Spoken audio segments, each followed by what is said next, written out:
Now let's hear from one of those Teal independents, the independent member for Warringah, Zali Steggall. She's speaking to my colleague Andrew Clennell. Zali Steggall, thanks for joining us. Good morning, Andrew.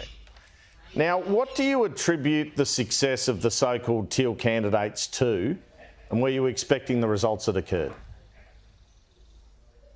Well, I think you need to remember these are community independents. So these are community movements that have said enough is enough when it comes to traditional politics and the major parties, and in particular the Liberal Party, these are traditionally non-Labor seats.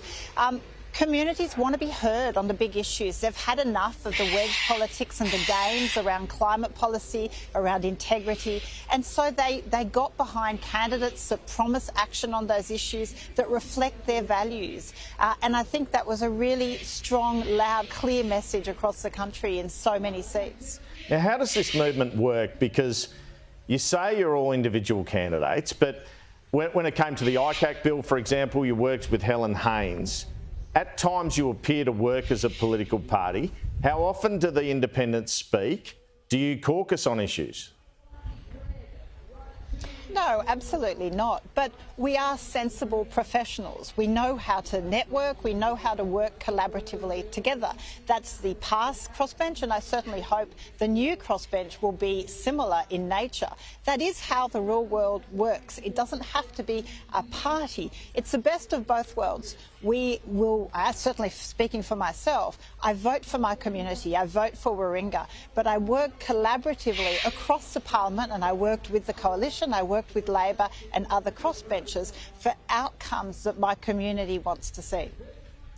But Zali Steggall, I guess it's a bit hard to not think of you as a political party in the sense that you call yourselves Teal candidates, or you called that. The same guy had a fundraising vehicle that donated to you in Simon Holmes à Court, and he donated himself, and you all ran on the same policy. Can you see from that how it's hard not to define you as one movement, if you like? If you don't like to call it a political party, you all stand for the same thing. Your voters were all voting for the same thing. But this is what I think this is what the traditional media is grappling with. It is just unwilling to let go of the old school status quo that it can only be a binary choice of two political sort of sides. What communities are saying loud and clear, that doesn't suit their purposes anymore. They want a real voice, a real representation. Now, the fact that many independents have ran on similar platforms, I would ask you, Andrew, is it really surprising? Are we saying that climate policy and integrity and anti-corruption commission, respect for women, these are not niche issues. These are issues that over 80% of the population want to see good policy on. So I would, with respect, say that does not make a political party. It simply makes sensible, ethical and good candidates prepared to listen to their communities and be a voice for those issues. Have you spoken or messaged with Anthony Albanese as yet? Yes, I've spoken to the Prime Minister, in particular before his trip, obviously to congratulate him. I think, there is a clear mandate and there's a clear reset in Australian politics, and I welcome his approach to date in wanting to be more collaborative and more proactive on key issues that I know my community cares a lot about. So what did he have to say to you? Was climate change and ICAC discussed? Look, I won't go into the specifics of conversations with the Prime Minister. I would imagine he won't have too many more with me. But obviously, it is about developing a strong working relationship. I am very open to do that, as I worked with the government in the previous Parliament. But what I am really clear about, I want to see the most ambitious possible climate policy, because we have a challenge ahead, but we also have great opportunity, and we must embrace it. That is something my community absolutely wants. And we want fiscal discipline and anti-corruption. We simply cannot continue rorting our way through the public purse. All right. Do you see similar so-called Teal candidates running at the New South Wales and Victorian state elections?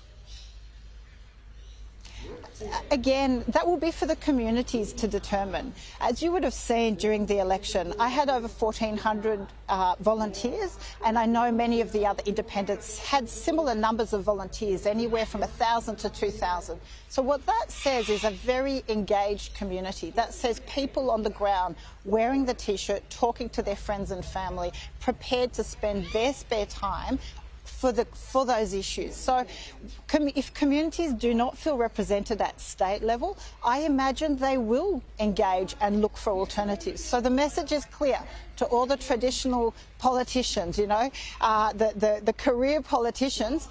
It's not going to be good enough anymore. Communities are going to want better. They are going to want real representation.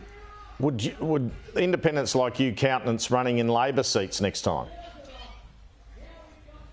Look, again, it's not about me. I think this is a misconception you are sort of intent. Well, I said independents like you. I said independents like you. Well, sure, but again, it's up to those communities. If communities in traditional Labor seats do not feel represented by their representative, I imagine they will, and that they have those options. You saw, for example, Daly succeed in a traditionally Labor seat. Again, communities speak very clearly if they don't feel represented. Look, you and your independent colleagues have been called, these are not my words, I stress, rich, entitled, rich enough to worry about climate change rather than power bills, and the sort who would fly in planes and have gas-guzzling cars as you lecture on climate change. How do you react to that? Oh, Andrea, you're really dragging the bucket of the trolls on social media with all that. Look, the reality is concern about climate policy is really is a common thread, right? 70% of Australia are worried about it. And actually, it is the lower socioeconomic populations that will be most impacted by climate change. We've seen whole communities devastated by bushfires and floods in the last parliament. And communities up in Lismore are still not rebuilt, right? They know the challenge they face. So to put this issue of climate concern as being some, wealthy sort of concern is so wrong, and it just speaks to the disrespect and the disregard, I would argue, the Conservative side has taken for too long in trying to disregard this issue. This is an issue that is not left or right. It is not a socio-economic issue. It is something that will be existential for everyone. It is an opportunity for our fiscal and our prosperous future, but it is also a major issue of risk and safety. So we just have to tackle it. It just is nonsensical to continue to try and pigeonhole it as a wealth issue. OK, we're nearly out of time. Just a couple of quick ones. How often would you speak to Simon Holmes à Court? Oh, I think I've spoken to him maybe once in about 6 months. So there you go. All right, and people have made comparisons between you and the Greens. How do you think you differ from the Greens? Or how do you think the independence movement differs from the Greens? Well, look, I think the Greens are probably the environmental answer in traditional ALP seats, which was not really something that was, there was no appetite for that, I think, in traditionally fiscally conservative seats. And I think that's why community independents with a strong message around climate have had the support of the communities. I don't agree with all of the Greens' policies. I think I probably have a more business focus. I believe we need a more sensible transition.